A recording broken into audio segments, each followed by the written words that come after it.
Jerome stood in the hallway of the 14th floor with a cardboard box tucked under one arm and his daughter's drawing folded in his shirt pocket. Three men in charcoal suits were being walked through the glass doors of the main operations room.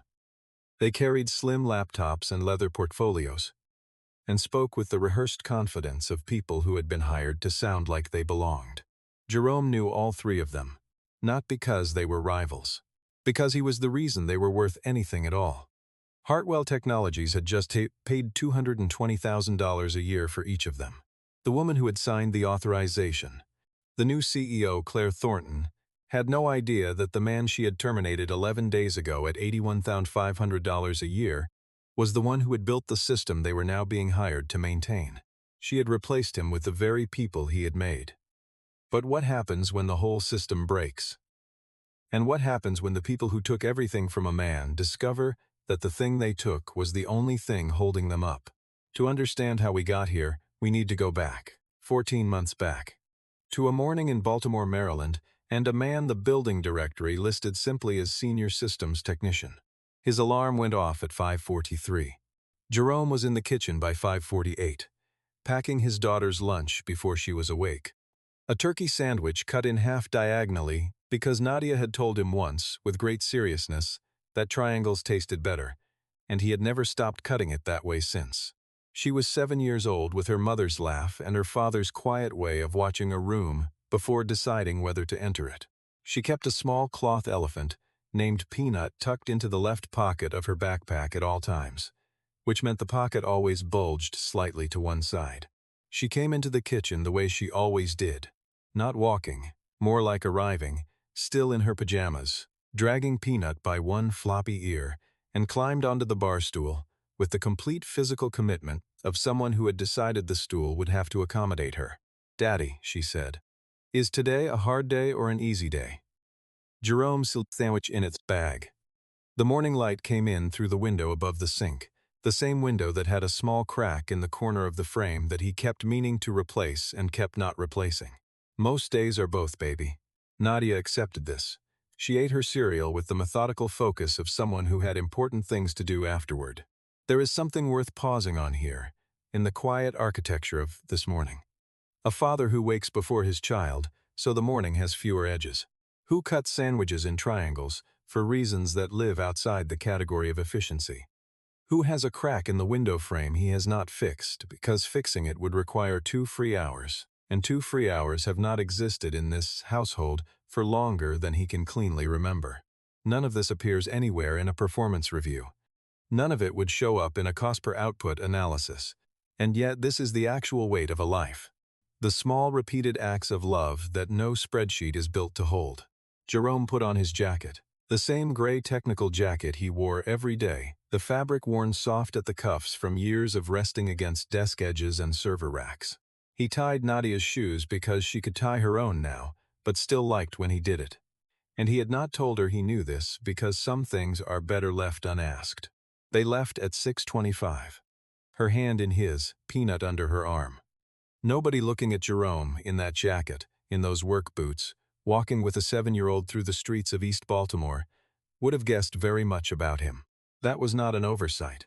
That was a choice he had made deliberately, and had not unmade, for the past 4 years. Hartwell Technologies occupied 13 floors of a glass tower on Pratt Street, 2 blocks from the harbor. It built and managed enterprise network infrastructure for large institutional clients, banks, hospital systems, logistics companies, and its core product was something called NovaCor Grid, a distributed data routing network that Jerome had designed himself from first principles. Without NovaCor Grid, the regional bank consortium in Delaware could not process overnight wire settlements on schedule. The freight company in Pittsburgh could not synchronize its fleet tracking. The hospital network spanning 4 states could not move patient records between facilities at the speed that sometimes made the difference between the right call and the wrong one. NovaCor Grid was not the kind of product that appeared in magazine profiles. It was the kind of product that nobody thought about until it stopped working, at which point it became the only thing anyone in the building could think about. Jerome's official title was Senior Systems Technician.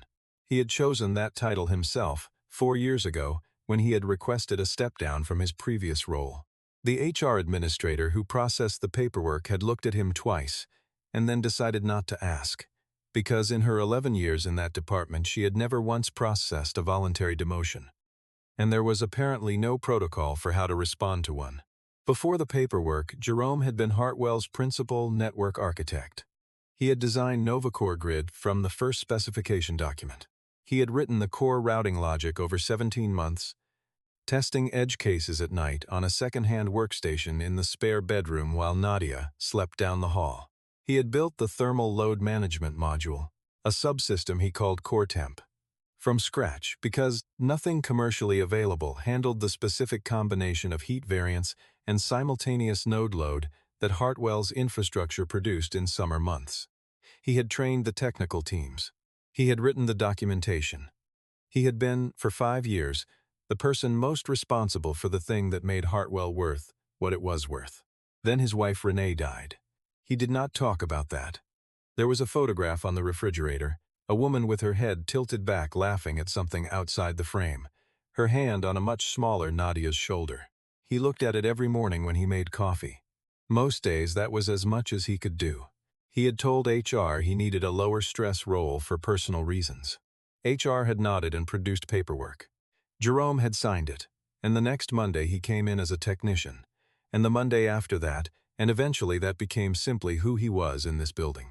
He liked it, in the honest part of himself, where he kept the things that were true, regardless of whether they were flattering. The work was concrete. Something needed checking. He checked it. Something was broken. He fixed it. No one scheduled him for 3-hour product positioning sessions. No one sent him decks about competitive differentiation. He fixed things. He went home. He made dinner.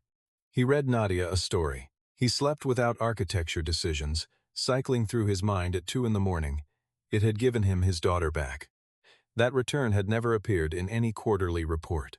Every morning, walking to his desk, Jerome paused for a few seconds beside the primary rack assembly in the server corridor. Not long enough for anyone to notice. Long enough to listen.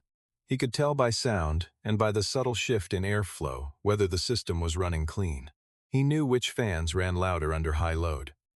He knew the faint irregular tick that Node 8 produced when the ambient temperature in that quadrant crossed 93 degrees Fahrenheit.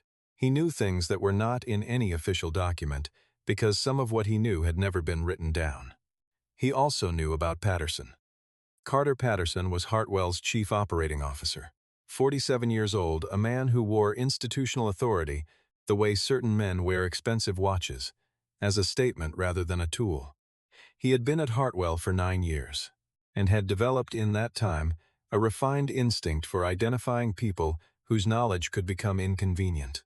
During routine storage maintenance 6 weeks earlier, Jerome had opened a subdirectory he had not expected to contain anything of interest and found a series of encrypted communications between Patterson and an outside consultancy with no disclosed relationship to Hartwell.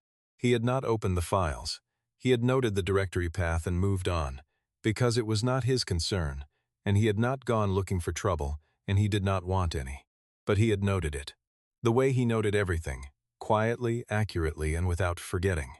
Patterson did not know exactly what Jerome had seen, but Patterson was the kind of person who was sensitive to categories of risk, and Jerome, a man with deep system access, a thorough memory, and no particular investment in protecting anyone's position, represented a category Patterson found intolerable.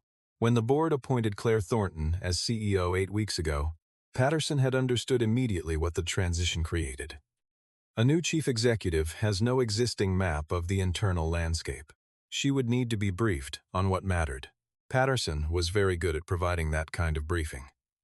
Claire had come to Hartwell from a strategy consulting firm where she had spent a decade advising large companies on operational efficiency. She was sharp, self-possessed, and genuinely capable. She read financial models with the focused appetite of someone who understood that the numbers were never the whole story, but were always the beginning of it. What she did not yet have, because she had only been in the building 8 weeks, was a reliable picture of the actual human infrastructure beneath the org chart. She was working from documents and briefings and the accounts of people who were, in many cases, giving her the version of events that served their own positioning. Patterson was the most fluent briefer she had encountered. His documentation was always clean. His logic was always sequential. His recommendations came with supporting data that appeared from the outside to confirm exactly what he was saying. The workforce realignment proposal he brought to her was 47 pages. It contained a cost-per-output analysis of the technical operations team, a benchmarking comparison against industry compensation, and a section titled Capability Investment Strategy that made a measured professional argument for replacing the current maintenance function with a specialized external team. 3 candidates were presented from a well-regarded technical consultancy. Patterson mentioned the first candidate's background at a major cloud infrastructure firm. He mentioned the second's degree from Carnegie Mellon. He mentioned the third's years at a Fortune 100 technology company. He presented their combined annual cost as an investment in future capability. He did not mention that all 3 of them had to develop their foundational understanding of distributed network architecture in an internal training program at Hartwell Technologies. He did not mention who had designed and delivered that program. Claire approved the proposal in 18 minutes. She asked 4 questions. All of them were financial. She received 4 clean answers. She signed the authorization and moved on. Nobody in that room asked who was actually running the system every morning. The HR representative who delivered Jerome's termination notice was a young man named Kyle, who had clearly been given an assignment he found uncomfortable and was trying to complete it with professionalism. He found Jerome in the server corridor at 12:37 on a Thursday, doing a maintenance check on the primary ventilation sensor array. Nadia was with him. Her school had a half day. Jerome had brought her rather than scramble for last-minute childcare, which he did occasionally when schedules shifted. She was sitting on his jacket on the floor beside the rack, drawing in a small notebook, narrating quietly to Peanut about the story she was illustrating, her voice just above a whisper, because she had been coming to this room long enough to know it preferred quiet. Kyle held out an envelope. He said the words the way people say words they have practiced. Position eliminated, restructuring, effective end of week, 3-month severance, return of access credentials. Jerome set down the calibration tool he was holding. He turned the envelope over once. "Who's going to manage the core temp drift condition on Node 8? He asked. Kyle looked at him the way people look at a sentence spoken in a language they almost recognize. "I'm sorry? Node 8.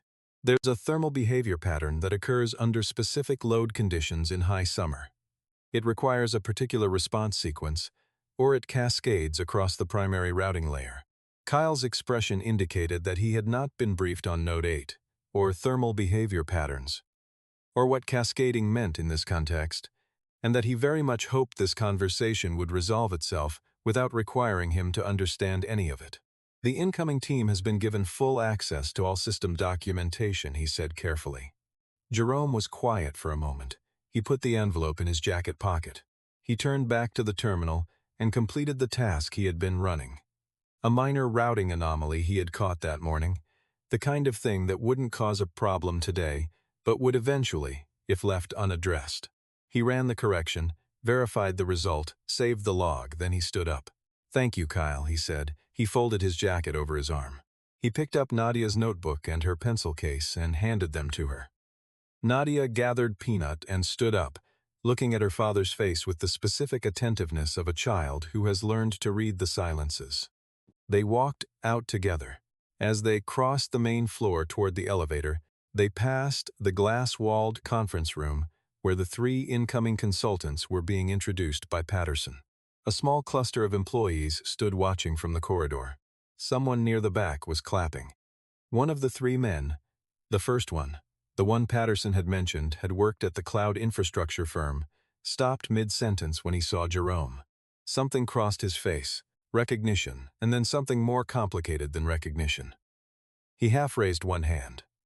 Patterson stepped smoothly to the side, angling the man's attention back toward the room. The moment dissolved. Claire Thornton was standing at the railing of the open mezzanine that overlooked the floor. She was watching the conference room introduction with the composed satisfaction of someone who believes a problem has been correctly solved. She noticed briefly the man with the cardboard box walking toward the lobby. A child walked beside him, holding a stuffed elephant. The man moved without hurry, which registered somewhere in the back of Claire's attention as slightly unusual. Then she turned back to the conversation she had been having. In the lobby, the security officer at the front desk was a man named Albert, who had worked the morning shift for 6 years and knew every regular employee by name, and most of them by elevator floor. He came around the desk when he saw Jerome. He held the door without asking any questions, because he had spent 6 years in this lobby and had learned to read a moment when it arrived. "Mr. Jerome," he said. "Thank you, Albert." Albert held the door until they were through. He watched them go. He did not look away quickly. Outside, Nadia tugged Jerome's hand and looked up at him. The afternoon was warm and bright and smelled faintly of harbor water carried by the wind off the bay. "Daddy, those men in there, the ones in the nice jackets, what about them? Do you know them?" Jerome looked down the block. "I taught them." Nadia considered this. "So they're your students." They were. "Are they smarter than you now?" Jerome thought about how to answer a 7-year-old honestly without being either cruel or dishonest. "They know a lot," he said. "They're very good." Nadia swung his hand. "Can we get ice cream?" "Yes," he said. "We can get ice cream." He did not look back at the building. That evening, after Nadia was asleep with Peanut tucked under her chin, Jerome sat at the kitchen table with his personal laptop. He was not looking at job listings. He had already received 3 messages from former contacts at other firms before he had reached the front door of his apartment building. Word moves quickly when someone with real expertise becomes available. He would look at those tomorrow. Tonight he was working on a document he had been building for several months. A comprehensive operational guide for NovaCor Grid, written the way he would write it for someone who had to keep the system alive alone at 3 in the morning with no one to call.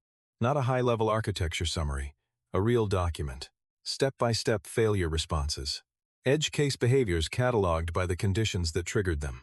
Manual override sequences for every known anomaly. And at the center of it, a detailed entry on core temp, the thermal management module he had built and never fully documented in any official system, the subsystem that managed the heat load behavior of Node 8 under summer conditions. He worked for 2 hours.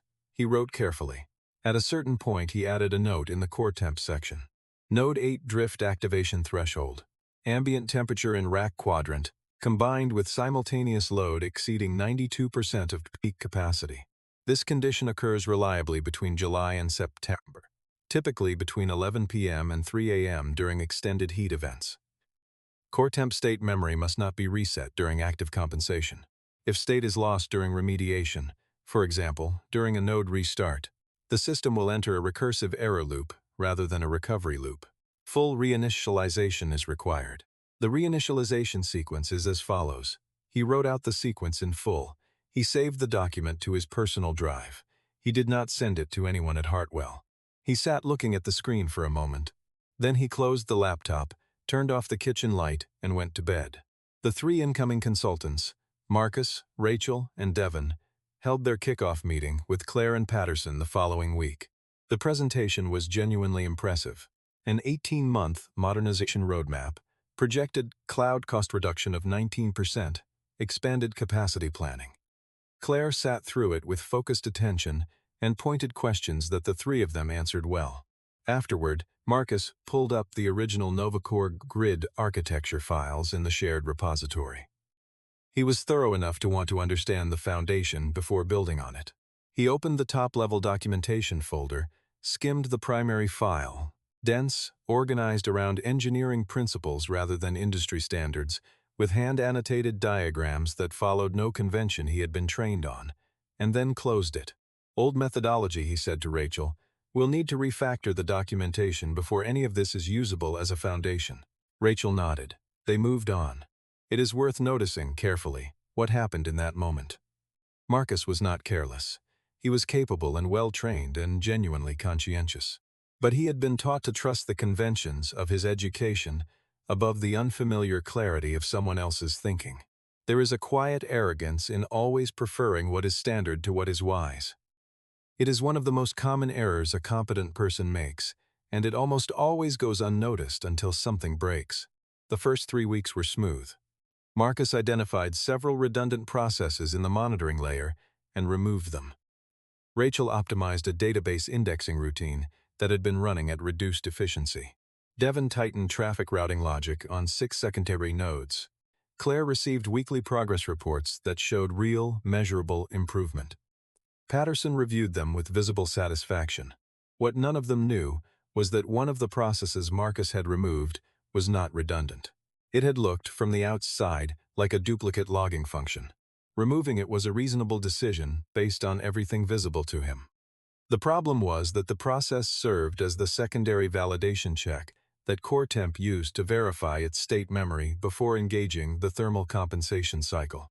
Without it, CoreTemp had no way to confirm its position when the cycle triggered under high-load conditions. And it was now the middle of July.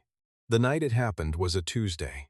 The temperature in Baltimore had reached 98 degrees by 3 in the afternoon and had not dropped below 86 by midnight. It was the 5th consecutive day of a heat event the weather services were calling the worst the Mid-Atlantic had seen in 30 years. Inside the Hartwell server facility, the climate control systems were running at full capacity. The ambient temperature in the Node 8 quadrant had been holding at 92.8 degrees since 9 p.m. Not yet at the trigger threshold. Close. The system began showing irregular behavior at 11:54. Small latency spikes on the Node 8 routing table. The automated monitoring flagged them as moderate priority. At 12:03, the latency spikes became cascading errors. CoreTemp, no longer able to validate its state memory through the process Marcus had removed, began cycling in a recursive error loop. By 12:17 in the morning, the primary routing layer of NovaCor Grid went offline.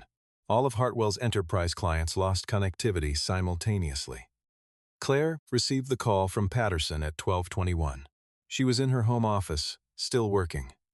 Patterson's voice was controlled in the specific way that tells you something has gone badly wrong. She heard it immediately. "How long?"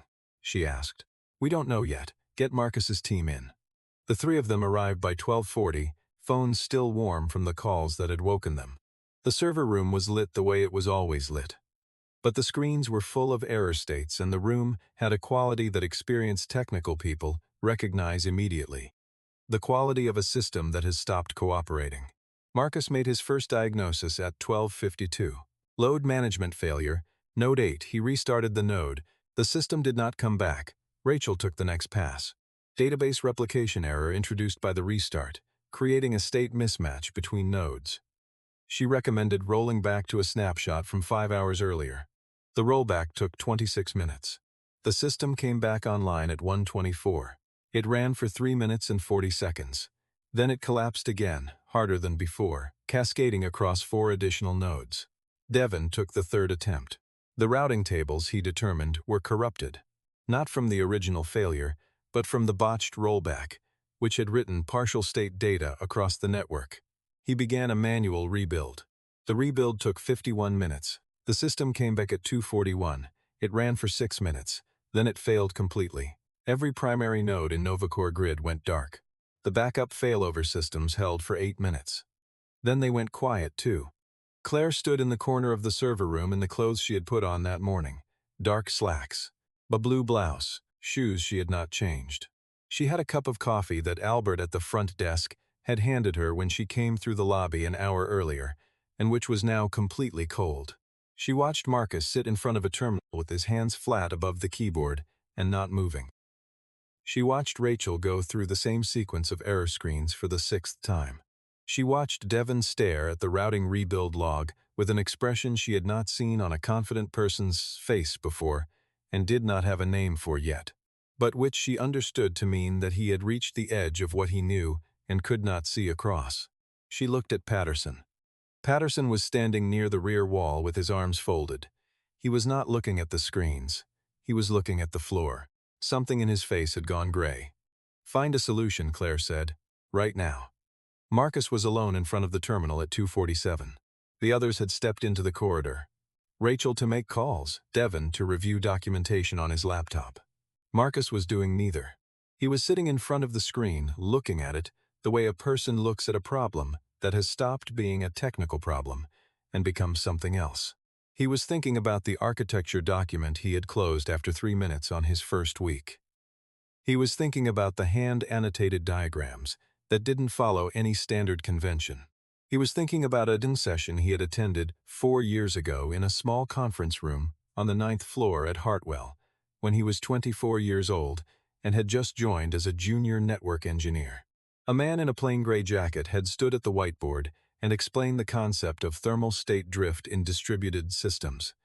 Why any serious network architecture had to account for it from the ground up, not patch it afterward. Marcus opened his phone. He scrolled to a contact he had not called in 2 years. The phone rang 3 times. "You already know," Marcus said when the line opened. It was not quite a question. Jerome's voice was even, unhurried. "I left a condition in Note 8 when I handed things over. It wasn't intentional. I was going to come back and address it before summer. I'm sorry I didn't." Marcus said nothing for a moment. "Can you help?" he asked. "I need to speak with your CEO."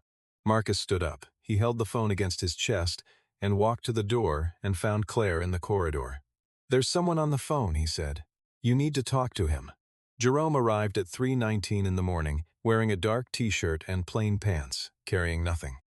He had left Nadia with the neighbor 2 floors up, a retired schoolteacher named Mrs.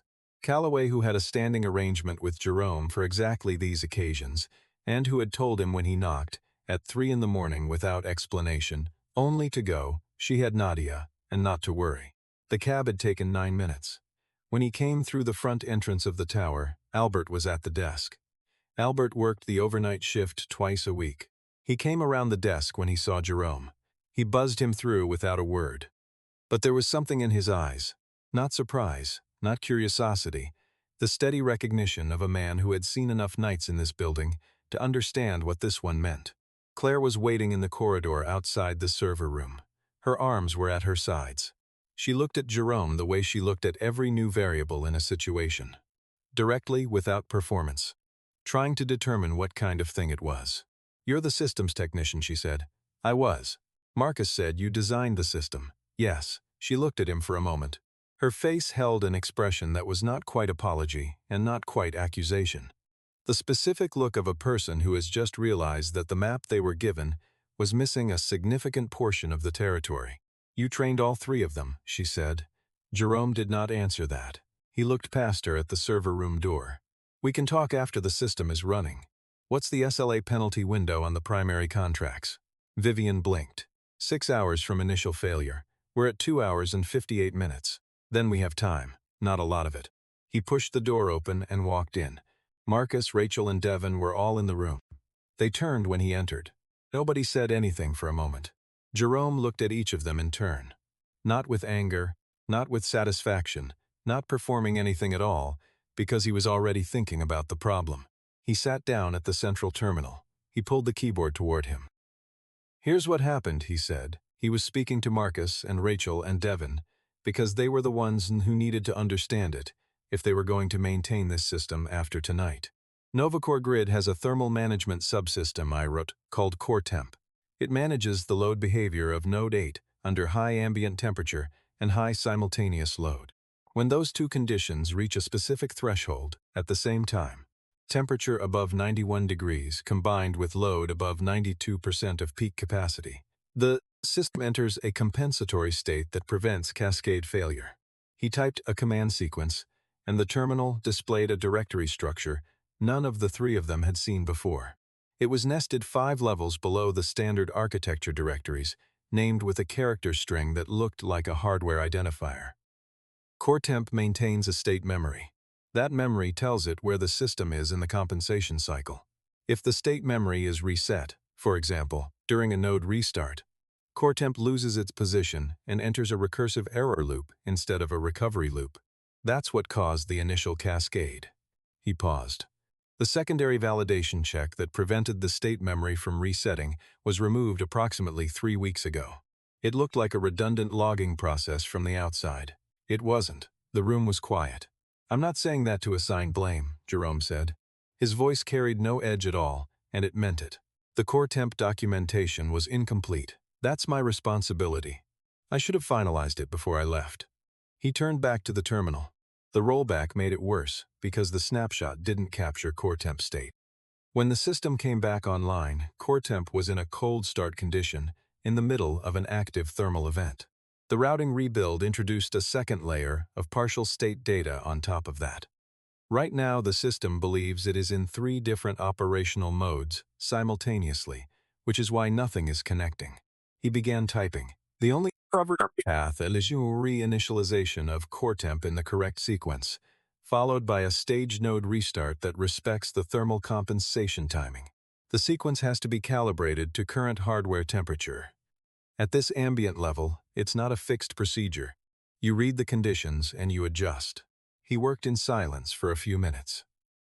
Marcus stood behind him and watched the command sequence on screen with the focused attention of someone who understood, in real time, that he was being shown something he would need to know again. The commands were specific to core temp, specific to the architecture of NovaCor Grid, specific to the mind that had built it.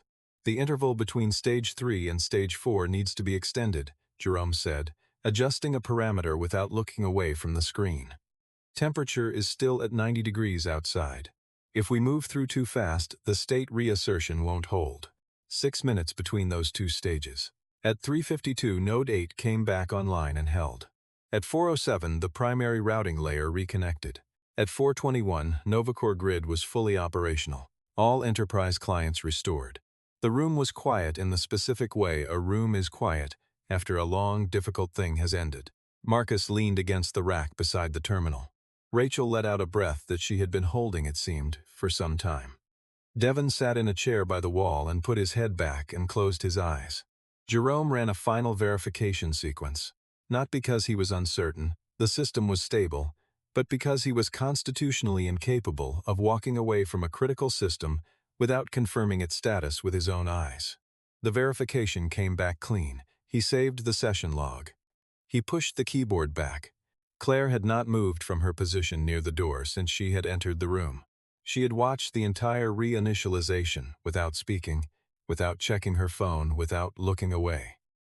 Patterson had left the room at some point during the process. Jerome had noted his absence and registered it without reaction. "Where's the documentation you mentioned?" Claire asked. "The core temp documentation doesn't exist in the Hartwell system.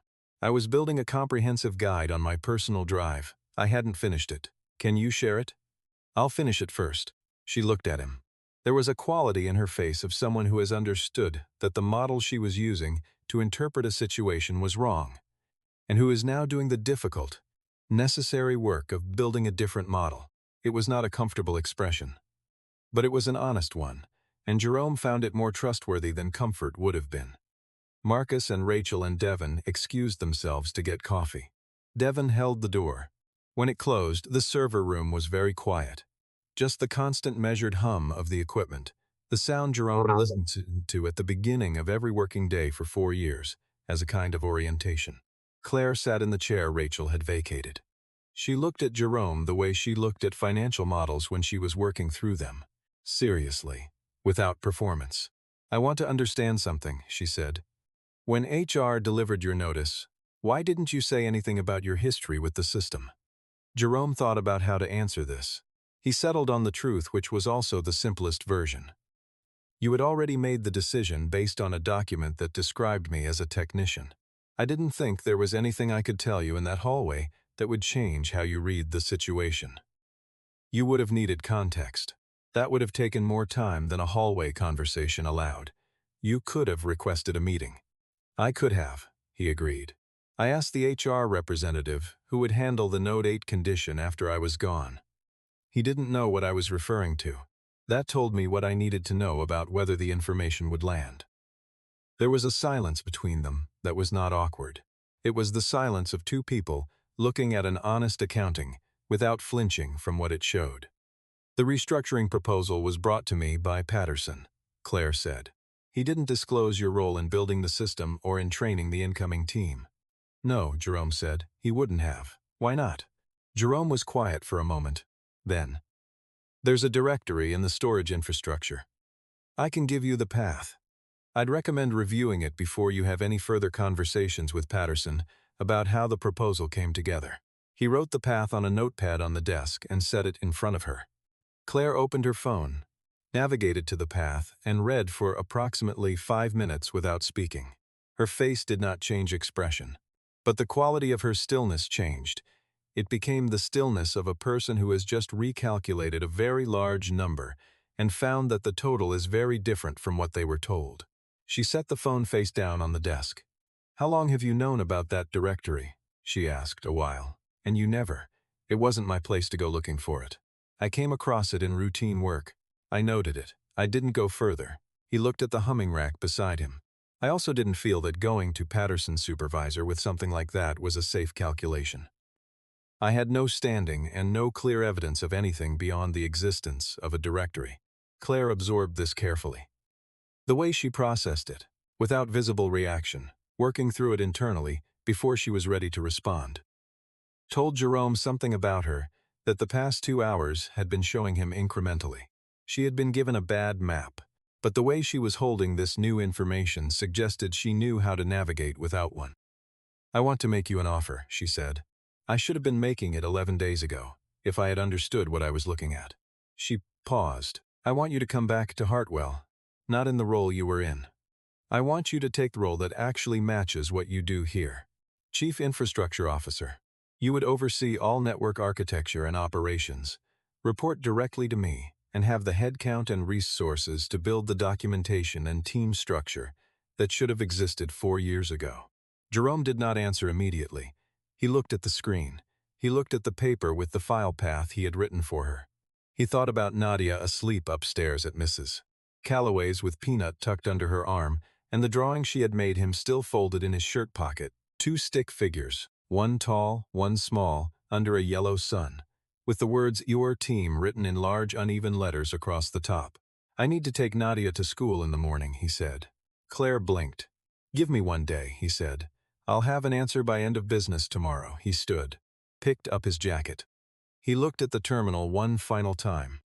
Not because there was anything left to check, but the way a person looks at something they know well. After a long and difficult night, before they finally leave it. The door opened and Marcus came back in with 2 cups of coffee. He stopped when he saw Jerome standing. He held out one of the cups. Jerome took it and drank from it where he stood. "You should read the load distribution architecture on Cluster 9, Jerome said. "Not because anything's wrong with it, because the way I solved the throughput problem in that module is the cleanest thing I ever built here. You should understand why it works the way it does." Marcus held his cup with both hands. Something moved across his face, layered, complicated, not fully resolved. He nodded. Jerome set the cup down. He shook Marcus's hand once, briefly. He nodded at Claire. He walked out. What happened to Carter Patterson over the following 3 weeks was not sudden. It accumulated the way damage accumulates in a system whose underlying fault was never addressed. The file path Jerome had given Claire led to 18 months of encrypted communications between Patterson and a consulting firm called Meridian Advisory Group. The communications documented a scheme in which Patterson had directed 3 of Hartwell's most valuable client contracts toward Meridian in exchange for compensation routed through a private holding company Patterson controlled in Delaware. The forensic accounting firm Claire retained, quietly, before she said anything to Patterson directly, confirmed the total at $3 million over 22 months. Patterson was escorted from the building on a Thursday morning by Hartwell's general counsel and 2 external attorneys. His access credentials were revoked at 8:46 a.m. A company-wide communication went out at 9:15, signed by Claire, stating that the CO position had been vacated and that a full operational review was underway. Patterson did not go quietly.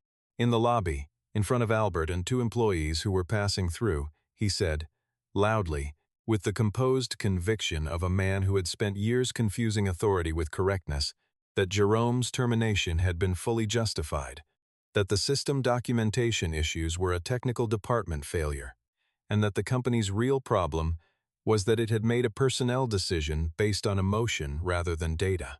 Albert held the door open. Patterson walked through it. He stood outside the tower on Pratt Street for a moment, a cardboard box under his arm, looking at the harbor 2 blocks south. A reporter from a Baltimore business publication had already received a tip. Not from anyone at Hartwell, though from someone who had watched the lobby scene with a phone in hand. The resulting article ran the following Monday. It was the most read piece the publication had posted in 14 months. The federal investigation opened 6 weeks later. 3 former colleagues, whom Patterson had pressured into silence over the contract redirection, came forward once it became clear that his institutional protection had dissolved entirely. One of them was the same HR director who had nodded calmly when Patterson told her Jerome's position was being eliminated for performance-related restructuring reasons. A characterization that had not appeared in any official documentation, but which she had accepted without asking for one. She submitted a 6-page voluntary disclosure to investigators. In the cover letter, she wrote that she had known, when she signed the authorization, that something in the documentation did not align with what she had personally observed of Jerome's work. She wrote that she had stayed quiet because she had a mortgage and 2 young children, and Patterson had a 9-year relationship with the previous CEO, and that she understood now that none of those reasons were actually reasons at all.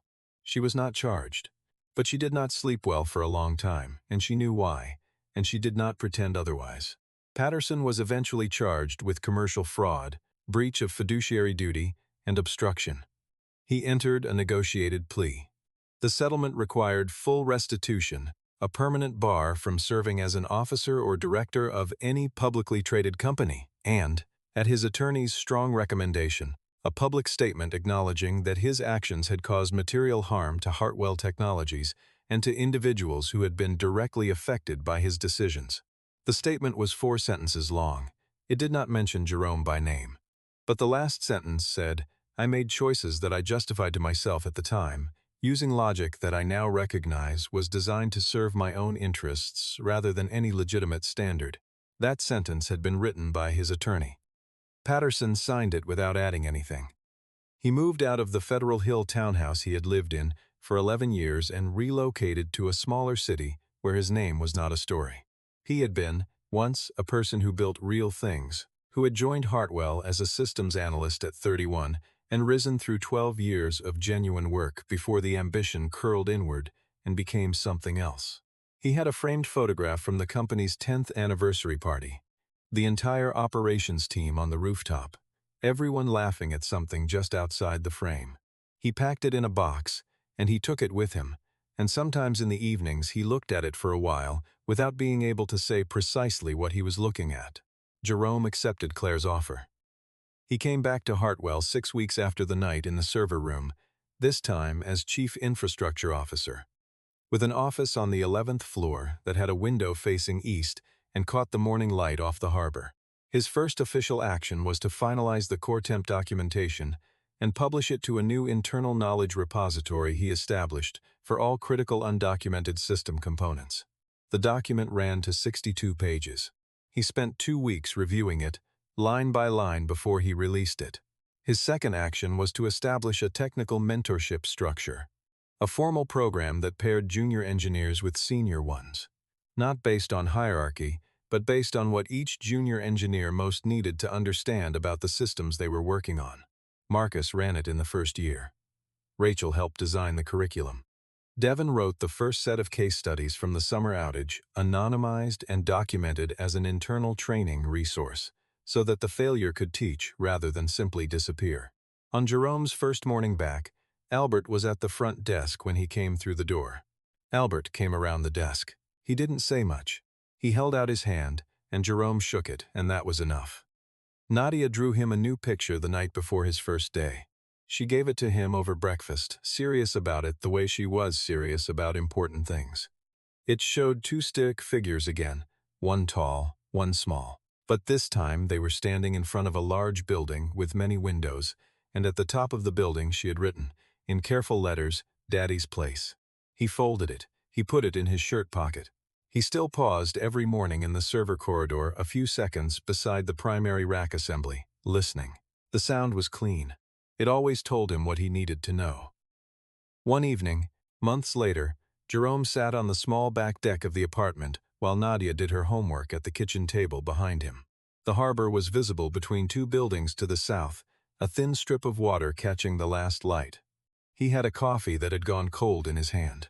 He looked at his phone, a name he had not called in a long time, a number he still had not deleted. He held it for a moment. Then he put the phone in his pocket. Inside, Nadia called out that she didn't understand the question about fractions. He stood up. He went inside. He sat beside her and looked at the worksheet. "Which part?" he asked. She pointed. He explained it the way he explained everything, slowly, from the beginning, making sure she had the foundation before he gave her the rest. She got it on the second try. She wrote the answer carefully, and then looked up at him with the expression she had. Bright, slightly suspicious, whenever she thought she understood something. "Is that right?" she said. "That's right," he said. She went back to the next question. The evening light came through the kitchen window, the one with the small crack in the corner of the frame that he had still not fixed. He looked at it for a moment. Then he looked at his daughter, bent over her homework, her pencil moving in careful loops. He thought, "This is the thing I built. Not the system. This." And that thought, quiet and ordinary, and requiring no audience, was enough. Sometimes the people who hold the most knowledge wear the plainest jackets. Sometimes the ones who do the most essential work go home to the smallest apartments. And nobody in the building that depends on them has ever thought to ask why they seem so calm. Jerome never once announced what he had built. The system ran because he understood it in ways no document had ever captured. The night it failed, he drove across Baltimore at 3 in the morning and brought it back from the edge.